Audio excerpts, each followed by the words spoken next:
Welcome back. We're going to move into chapter 3, and this chapter is going to be lifting and moving patients.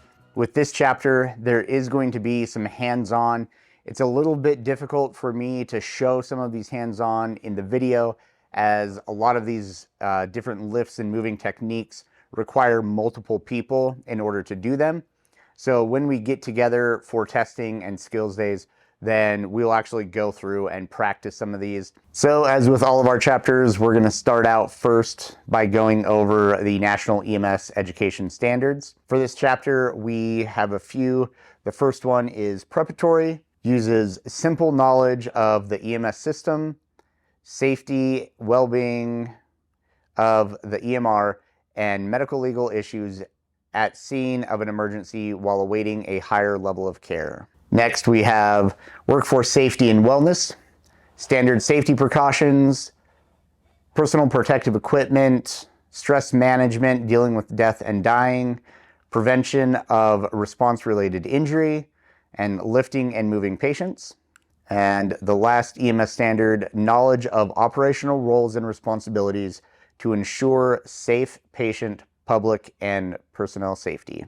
So our introduction: as an emergency medical responder, you must analyze the emergency situation. We must be able to look around, understand what's happening, and then carry out those life-saving emergency medical procedures. Often, some of those medical procedures are going to include the lifting and moving and positioning of patients as we prepare them for transport. In some cases, your knowledge of emergency movement techniques might help you save a patient's life. First, we're going to talk about the recovery position.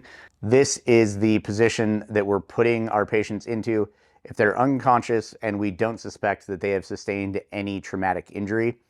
This position is simply rolling them on their side. You can roll them on either side. We're going to use one of their legs kind of as a kickstand. That leg helps to make sure they don't continue rolling over onto their stomach. Use their arms to support their head. And as we do this, it's going to allow any secretions or vomit or anything else to drain from their mouth using gravity. It also allows us to keep their airway open.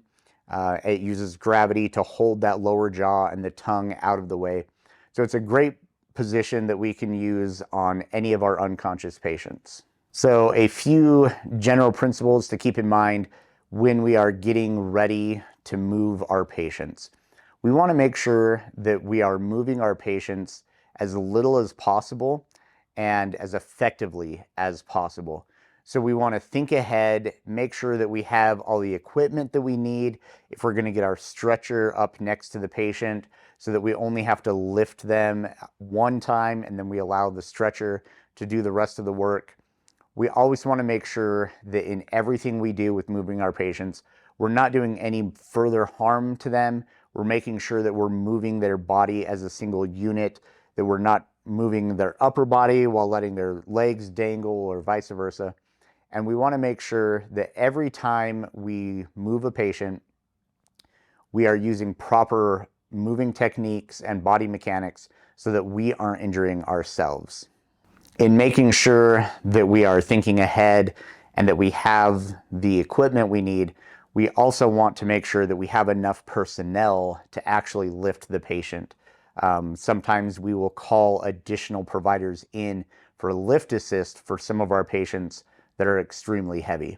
So if necessary, we can delay moving the patient if it's safe to do so, and we have the time to wait for additional responders to help us lift so that we're doing it safely.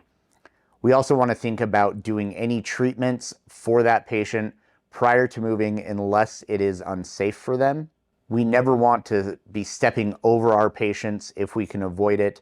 I know that sometimes it's unavoidable and we're going to have to step over them, but as much as possible, avoid stepping over them, especially stepping over their head.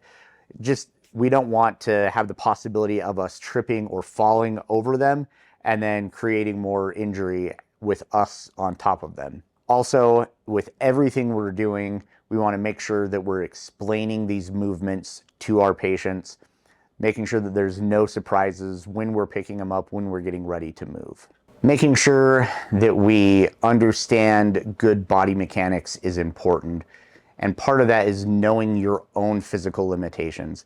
As emergency responders, we should be in a place where we are able to physically respond and help these patients. That is part of our physical well-being that we've talked about in the previous chapter.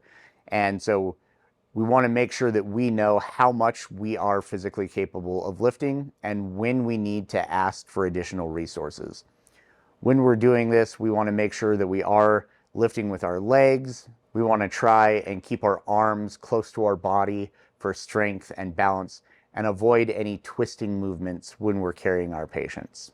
Anytime that we use improper moving techniques, it could result in injury to our patient, resulting from us dropping them. It could also end up hurting us as we use improper moving techniques in either twisting or moving wrong.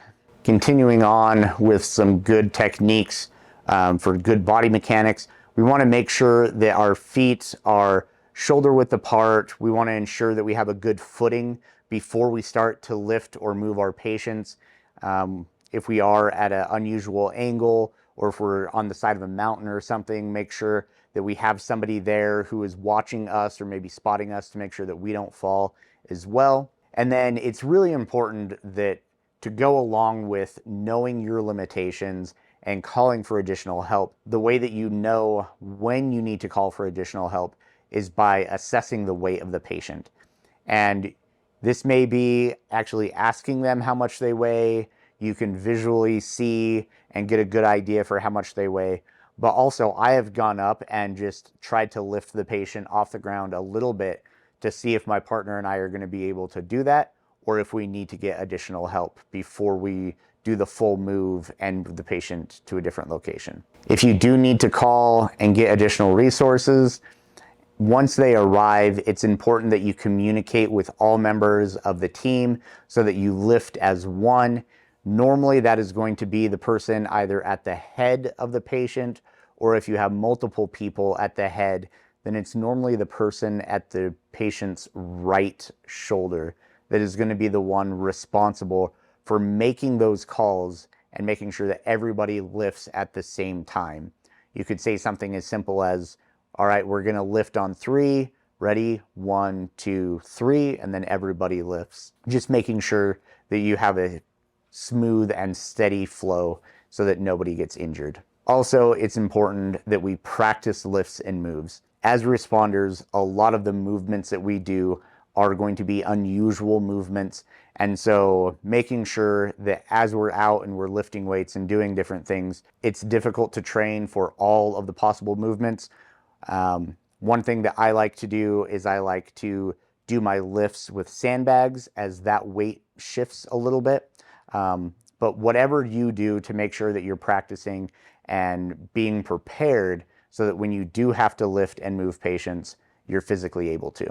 If your patient is in an emergency situation where you can't wait for additional responders to get there to help you move, or you can't start treatments in the area because there's a danger of either fire or structural collapse or hazardous materials in the area, whatever reason is making that scene unsafe and we need to move the patient quickly, we need to be prepared for those type of emergency movements. So there's a couple of different ways that we can move these patients quickly. The first one is going to be clothes drags. It's really the simplest. You don't need any special equipment or anything else. All you do is you go up, you grasp the patient's clothing around the neck or shoulders, making sure that when you grab that clothing, you're not actually pulling it up around their neck and choking them as well. So it is good to grab around the shoulders a little bit so that it's pulling up against their shoulders, not against their neck. Then you grab that, use their clothing, and just drag them out of danger. Like I said, very simple, no equipment needed. Some of the times that we're going to do this kind of drag, often it's if we have cardiac patients, who have gone into cardiac arrest, maybe in a bathroom in between their toilet and bathtub where it always seems to happen, and you need to move them to create some more space so that you can work around them. Or if they're in a tight space around furniture or something where you need to move them, this is going to be the fastest and easiest way to get them out so that you can begin emergency treatments for them. The next emergency drag that we can talk about is a blanket drag. This one would be if the patient doesn't have clothing on that you can easily grab, or if it's clothing that would easily tear when you grab it. This one takes a little bit longer for us to set up. We need to either find a blanket, or if they're close by a rug or something like that, anything that we can roll them onto and drag them. Most of us nowadays are carrying some type of foldable litter. They're often called mega movers, and they work great for this type of drag. They're small and compact. We can unroll them next to the patient, put the patient on there, and then it has plenty of handles that we can drag out of tight spaces. And then once they're out of those tight spaces, there are handles all the way along it where we can use them to pick up the patient and move them either onto a stretcher or some other location with more providers. If our patients are a little bit heavier and we're trying to move them, or if we want to move them over longer distances, or if we need to protect their head and neck and we don't want it hitting anything as we're dragging them, either with their clothing or with one of these blankets or mega movers, another thing that we can do is the arm-to-arm drag. And this one, all we're going to do is we sit the patient up, we're able to reach around and grab their arms, and then we can actually stand up a little bit, pulling the patient back into us. And as we do that, the only friction that we're going to have from the patient is really going to be their feet. As long as you are taller than them or about the same height, if they are taller than you, you might end up with a little bit more friction from some of their legs still touching the ground. I have that problem. But as you do that drag, it does reduce the friction and you're able to move patients over a longer distance. This next emergency drag is known as the firefighter drag. This would be a patient who is unresponsive. If you are in a confined space or for some reason you can't get the patient up, it's not safe to do so. I teach another class for tactical EMS, and we talk about this drag in that situation where you want to stay down below cover. With this one, you need to tie the patient's wrists together. You get down on your hands and knees, putting their arms up over your neck, and then you just slowly start to bear crawl, and the patient will drag. This one is more difficult to move patients over a long distance, especially depending on the patient's weight. However, sometimes it is the only feasible option for moving our patients. Occasionally, we are going to find patients in a vehicle and we need to move them quickly for risk of fire or gas leak or any other safety concern that we might have. If you are a single rescuer trying to move them out, then we are going to use this technique where we grasp under the patient's arm, resting the patient's head on our arm, and then pulling them out. And here you can see some pictures of doing that single rescuer out of a vehicle. So your first arm is going to go underneath. You're going to pull them towards you. And as you pull them out of the vehicle towards you, you rest their head on your arm. Then you'll be able to turn them as they come out, and then you'll be behind them, pulling them out of the vehicle the rest of the way. If you have more rescuers while you are trying to get somebody out of a vehicle, then use one rescuer to support the patient's head and neck, while the other rescuers begin by lifting under the patient's arms. If you do have a long backboard, this is one of those times where you can stick it underneath them and lay the patient down onto the backboard, and that will assist you in moving the patient. So those were some of our emergency carries where we need to get somebody out of a situation in a hurry. Next, we're going to talk about a few carries for non-ambulatory patients, people who just can't walk on their own for whatever reason. The first one is this two-person extremity carry. Works pretty well if you have rescuers who are relatively the same height. If you have one that is taller, you want that person in the back actually carrying the upper body of the patient. With this one, you're going to have the first rescuer, the tallest one, get behind the patient just like we did in the arm drag. They're going to wrap their arms around them, hold their arms close to them. As they lift up, they suck that patient in. Remember, we want any weight that we're moving close to our body, not out away from us. So they bring that in. Then the next rescuer is going to be down at the lower extremities, grabbing behind the knees. Now, when we do this, a lot of people tend to grab right at the knees. And if you grab right at the knees, it will cause the patient to bend more at the hips. So I like to back up just a little bit and have my hands right above the patient's knees if possible. And that will give me a little more leverage. It makes it so the patient doesn't hinge at the hips as much. They're a little more in a straight line, and it makes it easier for everybody to carry over longer distances. The next one is our two-person seat carry. This one works really well if you have providers who are the same height and a patient who is able to sit up and hold on a little bit. It's really nice because there's no equipment required for this one. You have the two providers next to each other, linking arms. So you'll get down next to your patient, slip one arm underneath, grasping your partner's arm. The other one comes around their back, and then you will have the patient drape their arms over your shoulders. That helps to stabilize them, and you can carry them for a long distance. Downside to this carry versus the previous carry that we talked about is if you need to get through a door or tight space, it's a little bit more difficult carrying the patient this way once you're side by side with your partner. So the carry with one partner in front of the other is great for tight spaces. We also have the cradle and arm carry.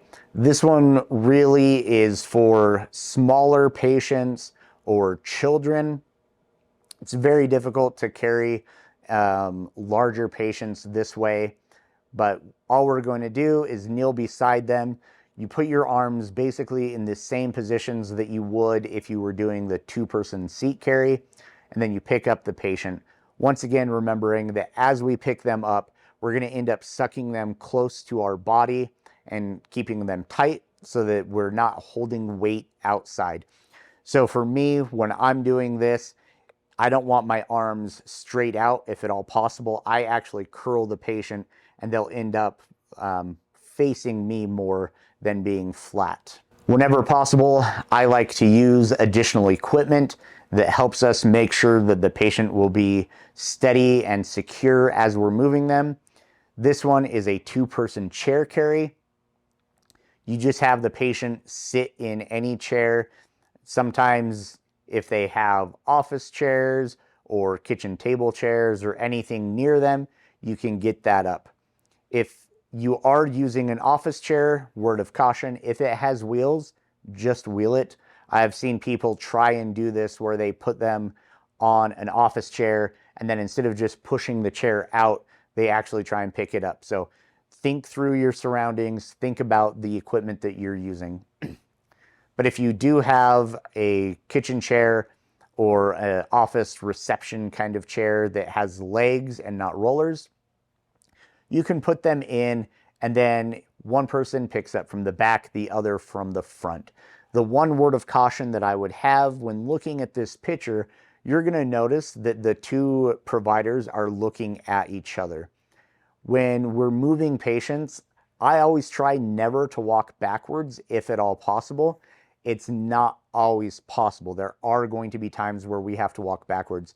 But in a situation like this where we have a chair, I may end up turning around as the responder in the front if we're going to move this patient over a long distance. The pack strap carry is probably my favorite carry for non-ambulatory patients.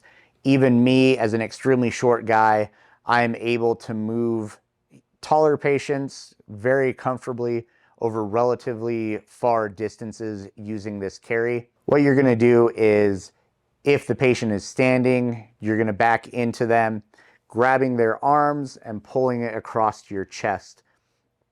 If you do need to stand them up, you can also kneel down next to them and pull their arm over their chest.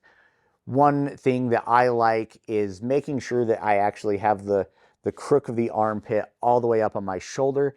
Sometimes people will have their arm farther back. You can see that in this picture, it looks like the elbow is actually being bent over the shoulder of the responder.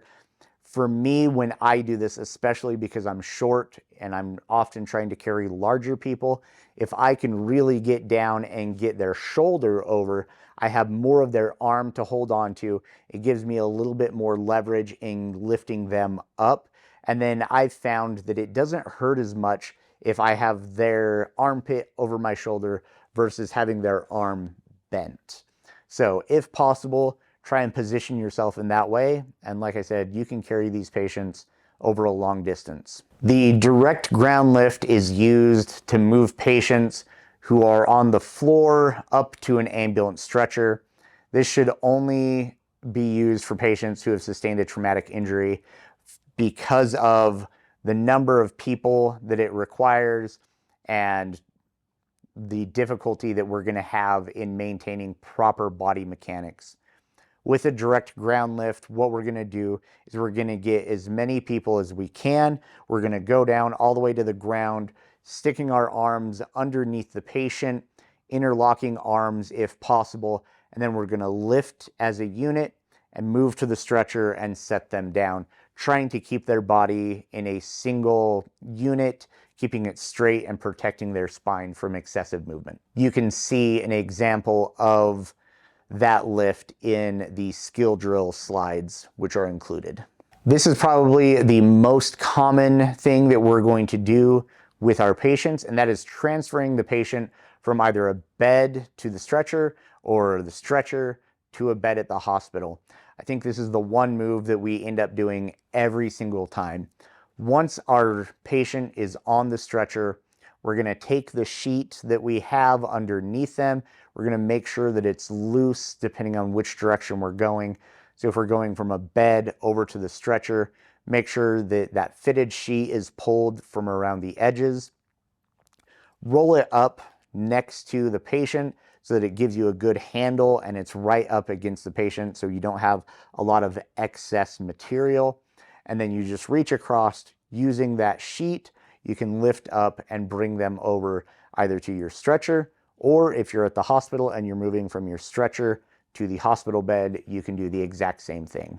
If you are in an area where you don't have a sheet readily available under the patient, but they are on a bed or something that is at the height that you could put your stretcher next to them, you can always put a sheet underneath them.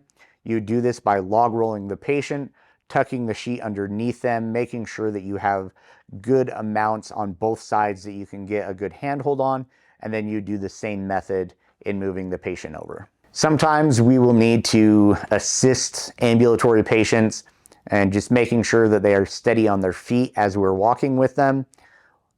One method that we can do is a one-person walking assist, where you have the patient put their arm over your shoulder and then you walk along with them. With this, you're using your hand to hold on to their arm. You use your other hand to hold on to their waistband or belt or whatever they have so that you can help and make sure that they stay steady as you move them. You can do the same thing with two people if you have them. With the two people, you're just going to place both arms of the patient over one of your shoulders, and you will each grab from the belt and carry them. This one is great not only for ambulatory patients, but this can also be used for non-ambulatory patients as well. If you have two providers, it is one way that you can lift up patients and move them. Keeping in mind as well with our chair carry, this makes you wider. And so if you're trying to get through narrow spaces, it will be difficult for you to move the patient using this method. The most common way that we're going to move patients, anybody that is being transported in the ambulance, is going to end up on our EMS stretcher. These can be raised and lowered to different heights. Most of them nowadays are electric. They have a button. The plus makes it go up, the minus makes it go down. That is the standard, and you should be seeing those more and more. There are still a few manual stretchers out there. If there is a manual stretcher and you have never used it before, make sure that you're getting training on it prior to lifting. They are pretty simple to use, but it does take some coordination and making sure that you're working together with your partner and lifting at the same time. All of these stretchers are going to have safety belts to secure the patient. Make sure that you are using those safety belts, including the shoulder harness. They keep your patient safe in the moving vehicles. The ambulance stretchers have wheels on them, so you can wheel them around most places. However, those wheels, they're not great on unimproved surfaces. If you're going over rough terrain, they don't have a whole lot of clearance. So roll them on smooth surfaces when you're able to, with one person guiding at the head and the other person pulling from the front. You never want to move these stretchers without two people, one in front, one in back.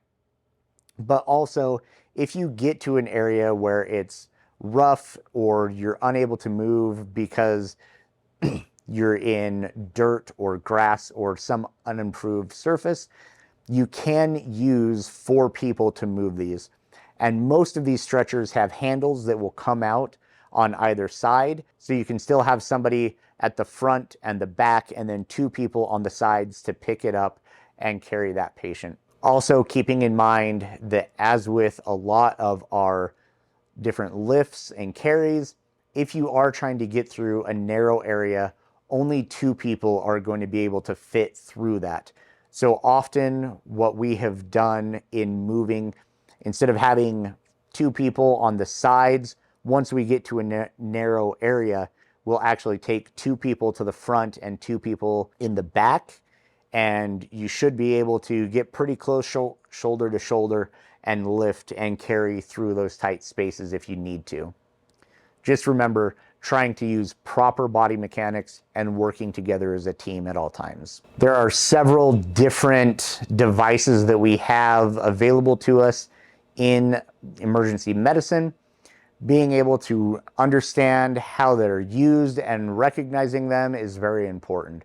The first one we're going to talk about is a portable stretcher. This is similar to our wheeled stretcher, but we use these when we have to get into a small and tight space. They can often be carried the same way that a wheeled stretcher would be. These aren't as common. Not every EMS service is going to have these, but if you do, make sure you understand where they are, how they're put together, and how the seat belts work. The next one that you're going to see, and some people love it, some people hate it, is going to be our stair chair.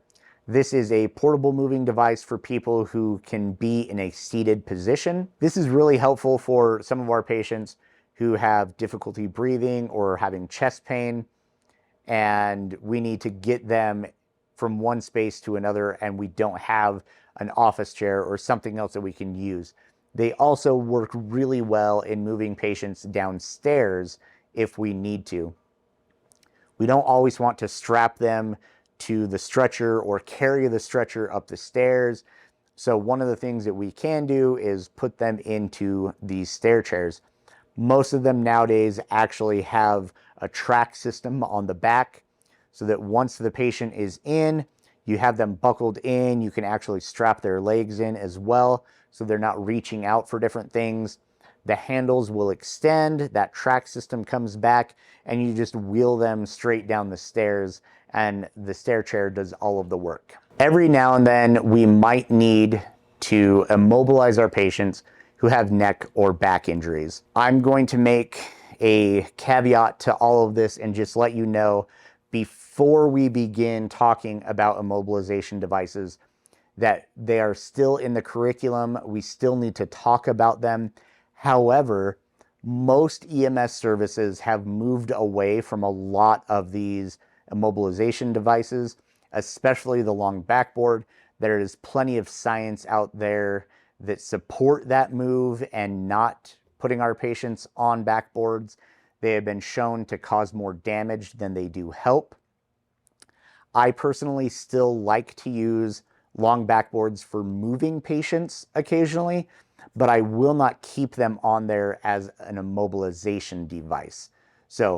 But it is important for you to make sure that you understand your local protocols and guidelines, as some medical directors and some jurisdictions are still using them. And if they are, it is still a requirement for you to know how to use them. Our long backboards are made of either plastic or fiberglass.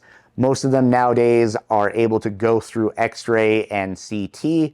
So once a patient has been placed on them, they can remain on it the entire time. When you put a patient on a long spine board, even if you are using it to move them and you're not going to use it as an immobilization device, you do need to make sure that they are secured with straps. Whether that is straps that are permanently attached to your backboard or some type of Velcro strap that you put over them once they have been placed on. If you are still using these in your jurisdiction and you are using it for an immobilization device and you do suspect a neck injury, then you would also want to immobilize their head using towel rolls or some other method to make sure their head isn't moving side to side once they are on these long backboards. We also have short backboard devices. This one is the KED, or the Kendrick Extrication Device, or KED, however you want to say it and however people in your jurisdiction are saying it. These are used to immobilize somebody who is in a seated position. So this would be somebody who is in a vehicle who you suspect has a spinal injury or a neck injury, and you need to get them out of that vehicle. They're fairly simple to use. It does take multiple responders to actually get it in place properly and make sure that all the buckles are done up and then move the patient out. Once again, making sure that you are following your local guidelines as to whether or not you are fully immobilizing these patients using a device like this. I said that I still use long spine boards or long backboards occasionally for moving patients. I would say probably my favorite way to move patients, and I know this is controversial and some people hate the scoop stretcher, but it is one of my favorite ways to move patients. It works really well. The scoop stretcher comes apart into two separate pieces.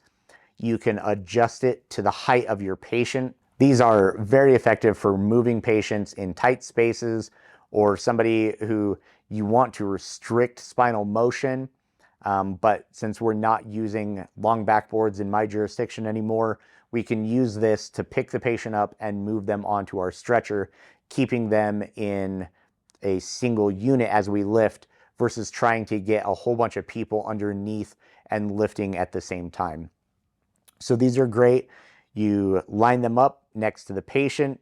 You can roll them up just slightly on their side, scooting one side under, get the other side up. I like to attach the head first. So the two pins at the front will attach.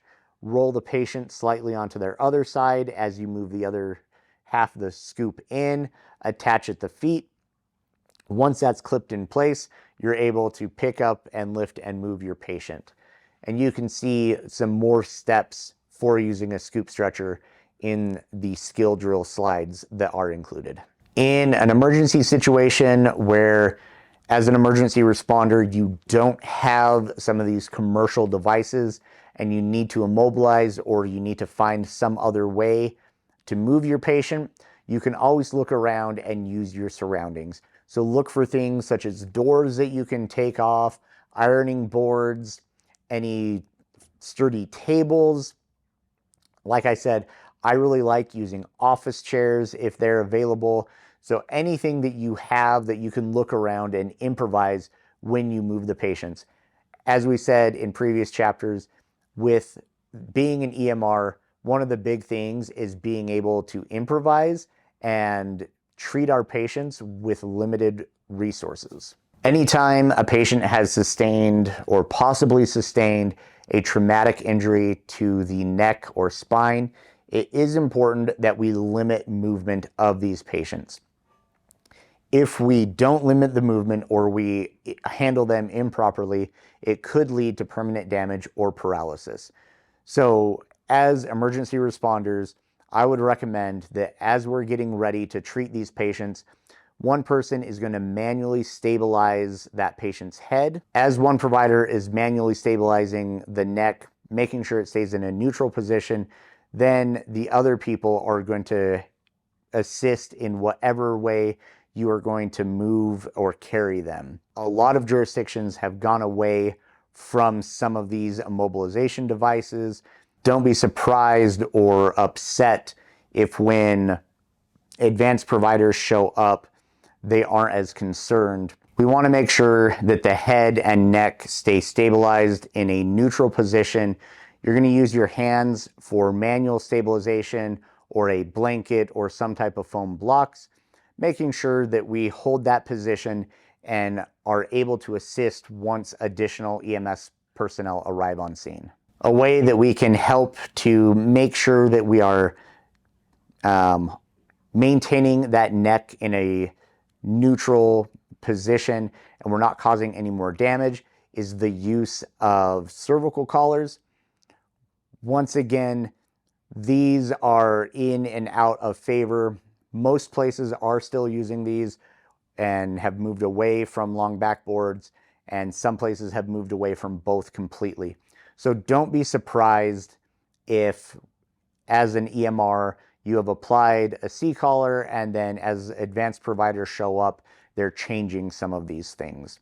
When you're applying a cervical collar, one person needs to remain holding that neck in line, making sure that there's no excessive movement. Then the next provider is going to come in and place that cervical collar. When placing a cervical collar, I have found it's easiest to place under the neck first and then push it around the back of the neck and securing the Velcro. Some people like to scoot the part underneath the neck first and then wrap around and secure it that way. However you need to do it to get it in place, just make sure that you are practicing as a team and doing these things so that you understand how to manipulate that C-collar without moving the patient.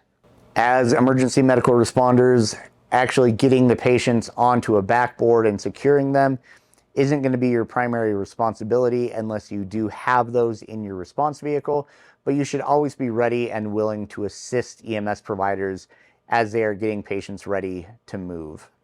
If you are going to use a long backboard or some other method of moving a patient that has suspected spinal injury, make sure that you're moving the patient as a single unit. Make sure that you are transporting them face up on their back with their head and neck in a neutral position, and make sure that all movements are as a team.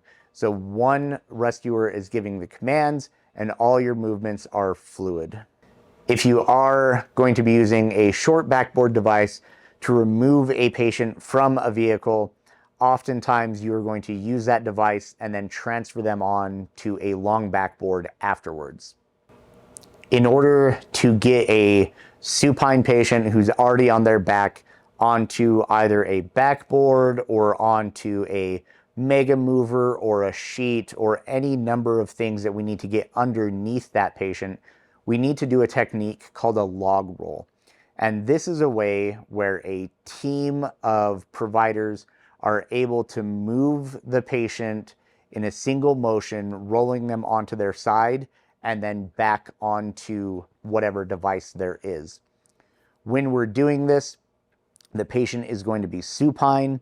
I like to cross their legs so that it keeps them in a single position.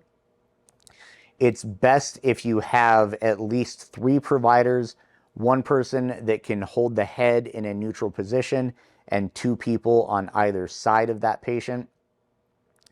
Grab at the shoulders and at the belt, and then the other person I like to grab around their waist, right above the belt line, and then at their legs.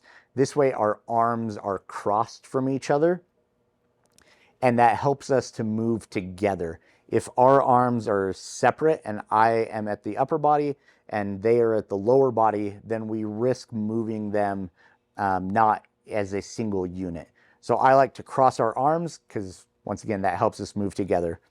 So we have one person at the head, cross our arms. On the count of 3, everybody gets ready. 1, 2, 3. And then we're able to roll the patient up onto their side, making sure that we leave that spine in a neutral position. Sometimes we might not be able to log roll our patients. And with those patients, we can sometimes do a straddle lift if we are in a tight space. With that, we have one provider who is still holding the neck in line.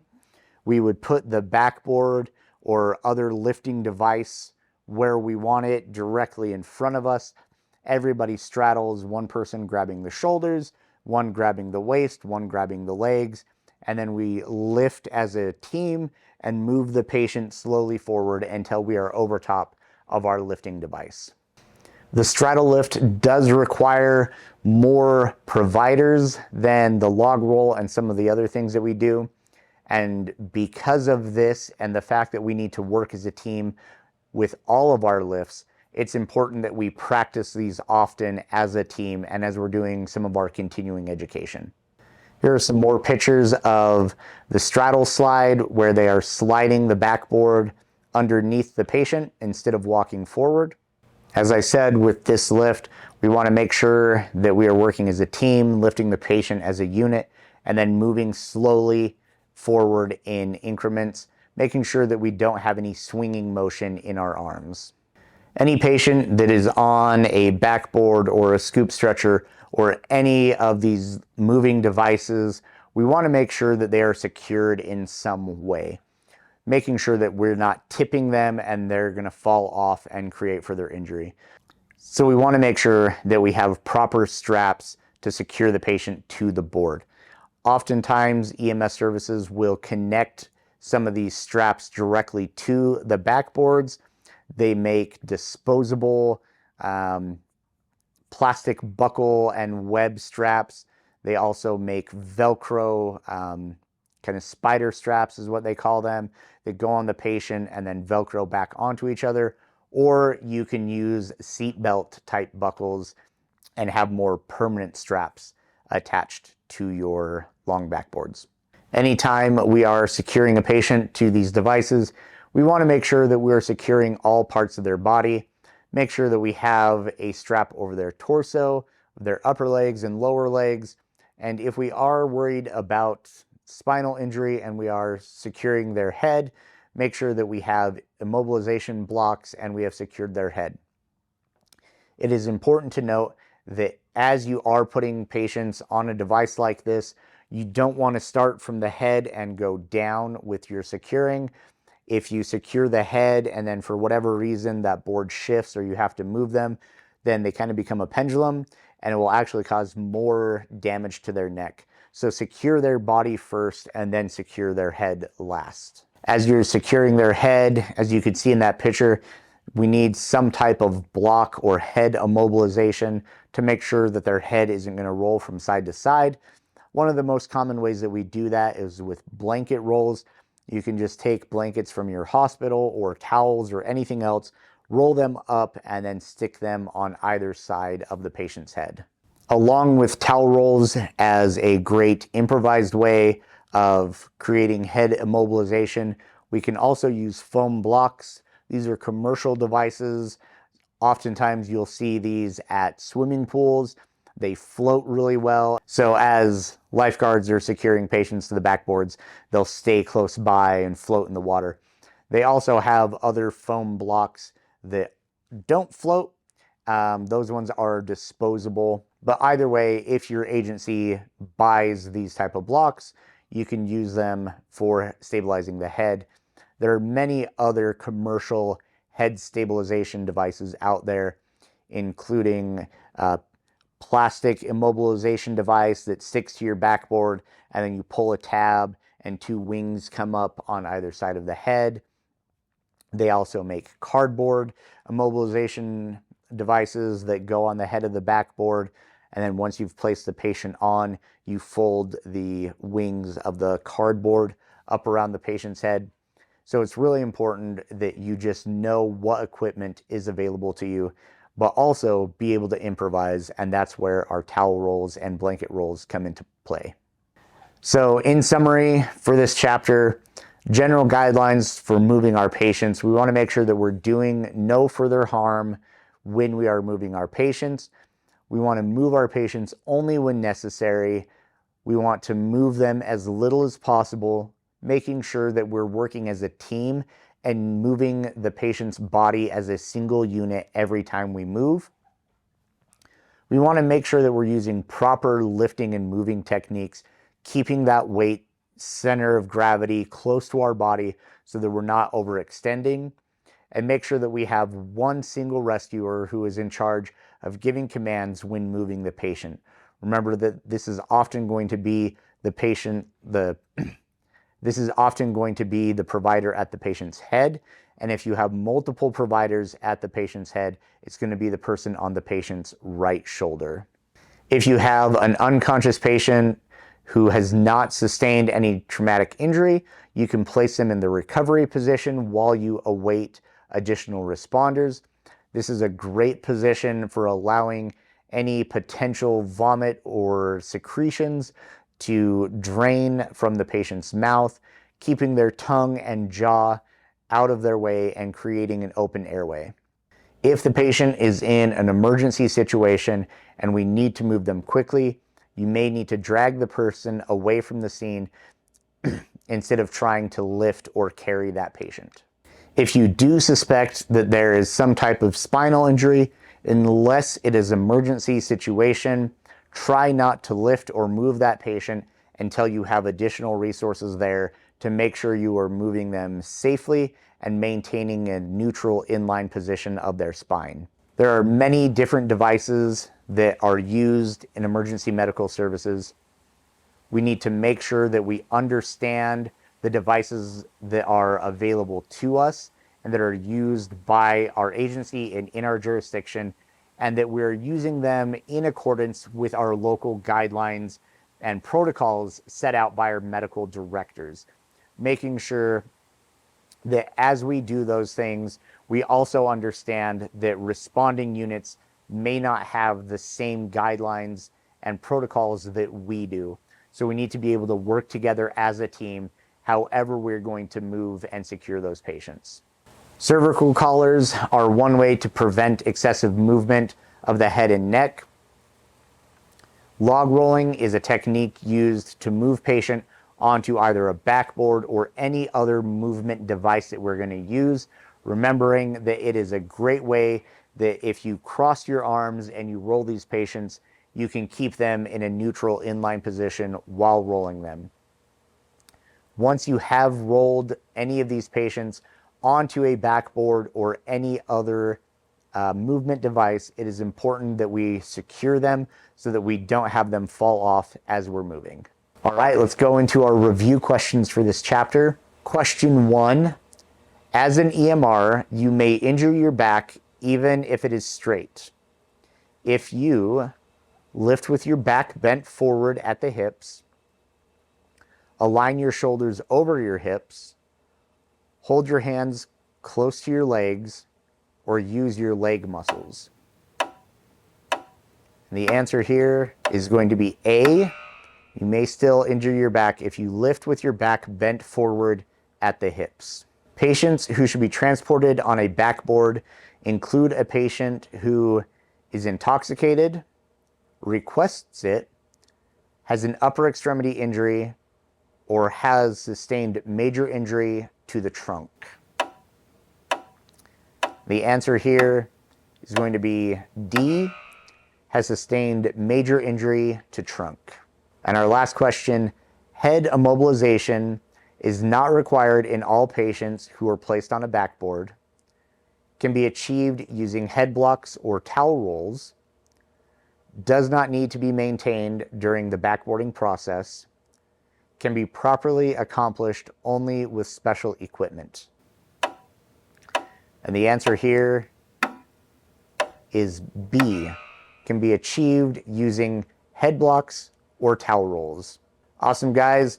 That was lifting and moving. Like I said, a lot of what's in this chapter comes down to practicing and working as a team. It's difficult to get a lot of that across in a lecture. So make sure wherever you are in your jurisdiction and with whatever agency you're working with, that you get together, you understand what equipment you have available, and that you practice together lifting and moving and using proper body techniques. Thank you, guys, and I'll see you in the next chapter.